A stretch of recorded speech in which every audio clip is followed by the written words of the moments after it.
Hello जी, कैसे आप सभी लोग। मेरा नाम है विदुवीरेश्वर शर्मा और आप सभी का स्वागत है बैंकिंग वाला के इस अमेजिंग प्लेटफॉर्म पर।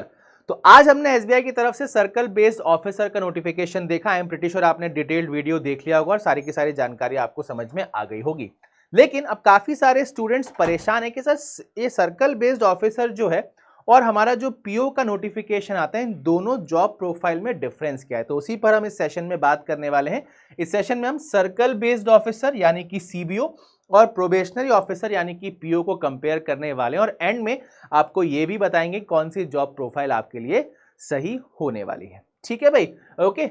चलिए, सबसे पहले हम एलिजिबिलिटी क्राइटेरिया से शुरुआत करेंगे। एलिजिबिलिटी क्राइटेरिया में ही मेजर डिफरेंस आपको देखने को मिल जाएगा, क्योंकि हम जानते हैं अगर हम पीओ का फॉर्म भरना चाहते हैं तो हमारा ग्रेजुएट होना आवश्यक है, बस उसके अलावा कोई भी एलिजिबिलिटी क्राइटेरिया आपको फुलफिल नहीं करना पड़ता। वहीं अगर हम सर्कल बेस्ड ऑफिसर की बात करें तो यहां पर ग्रेजुएशन होना तो अनिवार्य है, साथ के साथ आपके पास 2 साल का ऑफिसर कैडर का एक्सपीरियंस होना चाहिए किसी कमर्शियल बैंक में या फिर आरआरबी में। तो ये थोड़ा सा यहां पर डिफरेंस, थोड़ा नहीं बहुत ज्यादा डिफरेंस है। एक फ्रेश कैंडिडेट हो आप अगर तो पीओ के लिए अप्लाई करें, बट अगर आप ऑलरेडी किसी बैंक में काम कर रहे हैं और आपका मन है कि नहीं यार एसबीआई जैसी प्रेस्टिजियस इंस्टीट्यूशन में हमें जाना है, तो ये आपके लिए अच्छी अपॉर्चुनिटी हो सकती है। ठीक है, नेक्स्ट पॉइंट की हम बात करेंगे जॉब पोस्टिंग। अब जैसा कि आपको पता है सर्कल बेस्ड ऑफिसर है ना, ये पोजीशन क्यों निकाली जाती, क्योंकि कई सर्कल्स में आपको ऑफिसर्स की डेफिशिएंसी देखने को मिलती है, क्योंकि कई बार लैंग्वेज बैरियर की वजह से या घर दूर होने की वजह से काफ़ी सारे ऑफिसर्स जो है प्रमोशन ले लेते हैं या ट्रांसफर ले लेते हैं। तो उस डेफिसिट को पूरा करने के लिए एसबीआई ये रिक्रूटमेंट करता है। तो आप जिस सर्कल से फॉर्म भरेंगे उसी सर्कल में आपको 12 साल रहना होगा, या फिर आप जब तक स्केल 4 तक प्रमोट नहीं हो जाते, जो जैसे 12 साल पहले हो गए या स्केल 4 तक आप पहले पहुंच गए, तभी आप ट्रांसफर के लिए एलिजिबल होंगे।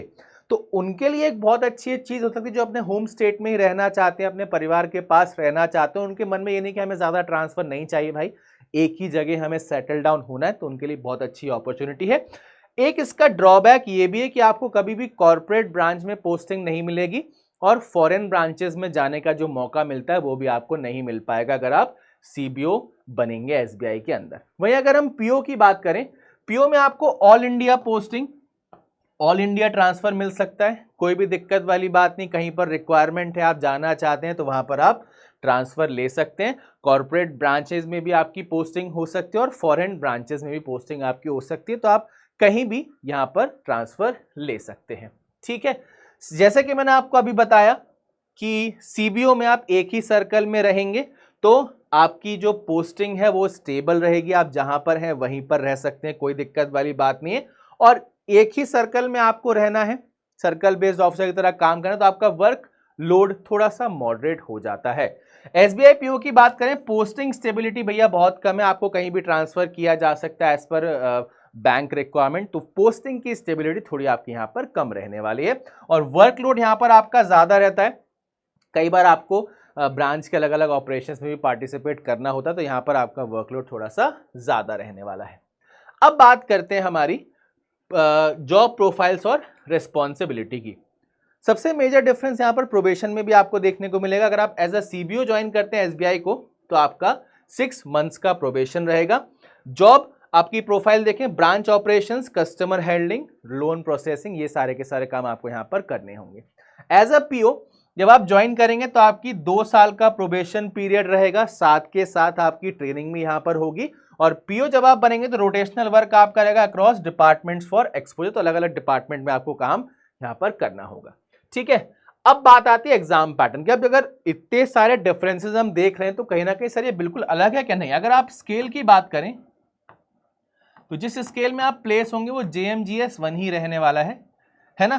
दैट मीन्स सैलरी भी सेम है, लेकिन सैलरी में भी थोड़ा बहुत डिफरेंस हमें देखने को मिलता है, उसके ऊपर भी हम चर्चा करेंगे। ठीक है, बात करते हैं एग्जाम पैटर्न की। सीबीओ की बात करें, आपका ऑनलाइन टेस्ट होगा, उसके बाद डिस्क्रिप्टिव आपका होगा, इंटरव्यू होगा, देन लोकल लैंग्वेज टेस्ट। सारे के सारे स्टेजेस को आपको क्लियर करना अनिवार्य है। Local language test, circle based officer, local language test होगा ही होगा, इसको आप बाईपास नहीं कर सकते। अगर आप इसको क्वालिफाई नहीं करेंगे तो आपको फाइनल सिलेक्शन नहीं मिलेगा। हाँ, अगर आपने पर्टिकुलर सर्कल की लैंग्वेज 10वीं या 12वीं कक्षा में पढ़ी हुई है एज अ सब्जेक्ट तो आप लोकल लैंग्वेज टेस्ट नहीं देंगे। ठीक है, एसबीआई पीओ की बात करें, अपने आप में काफी लंबा प्रोसेस होता है, आप सभी को ऑलरेडी पता है। प्रीलिम्स होगा बहुत अच्छे लेवल का, मेंस होगा और भी अच्छे लेवल का, डिस्क्रिप्टिव होगा जिसका पैटर्न इस बार से ही चेंज हो चुका है तो उसको भी आपको नए सिरे से देखना होगा।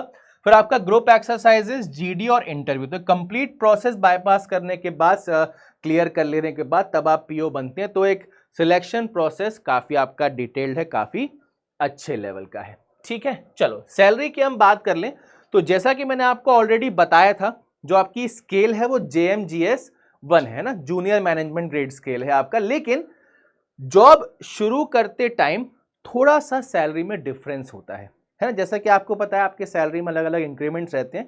तो जब आप सीबीओ को ज्वाइन करेंगे तो बेसिक सैलरी आपकी 2 एडवांस इंक्रीमेंट लग के आपको मिलेगी।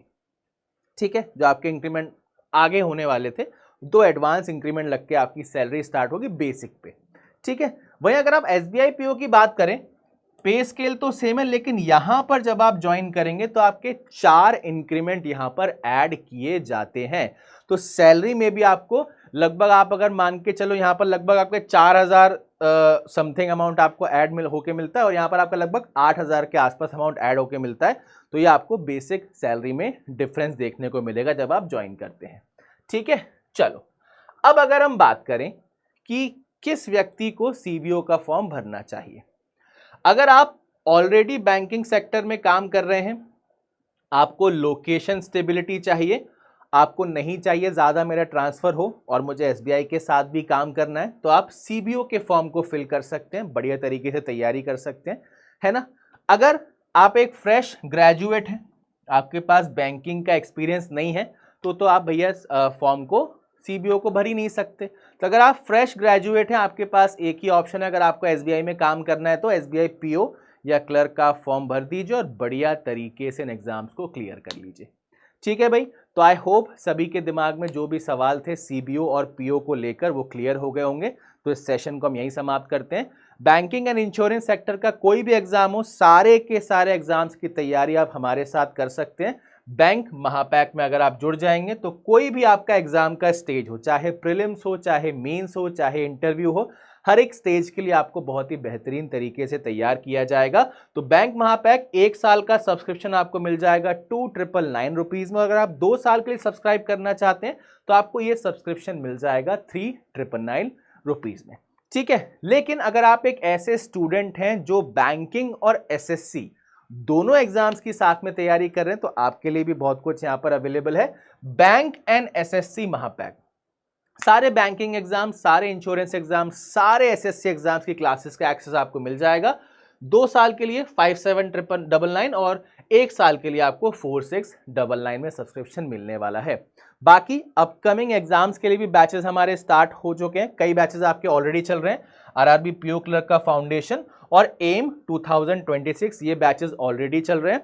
आरआरबी पीओ को लेकर एक बैच हम और स्टार्ट करने वाले हैं, जो कि हमारा ये फाउंडेशन बैच 2.0 है, और एक एसबीआई और आईबीपीएस के लिए अल्टीमेट बैच भी हम स्टार्ट करने वाले हैं, जो भी बहुत जल्दी स्टार्ट हो जाएंगे। तो भाई अपकमिंग एग्जाम्स के नोटिफिकेशन का वेट नहीं करना है, बढ़िया तरीके से अपने आप को डेली बेसिस पर तैयार करते रहना है और अपनी तैयारी को निरंतर चेक करते रहना है मॉक टेस्ट के साथ। तो मॉक टेस्ट का एक्सेस आपको मिल जाएगा गवर्नमेंट एग्जाम टेस्ट पास में, जो कि आपकी प्राइसिंग मात्र 199 से शुरू हो रही है। जिस भी एग्जाम की आप तैयारी करना चाहते हैं, मंथली सब्सक्रिप्शन, 3 मंथली सब्सक्रिप्शन या 1 साल का सब्सक्रिप्शन आप परचेज कर सकते हैं।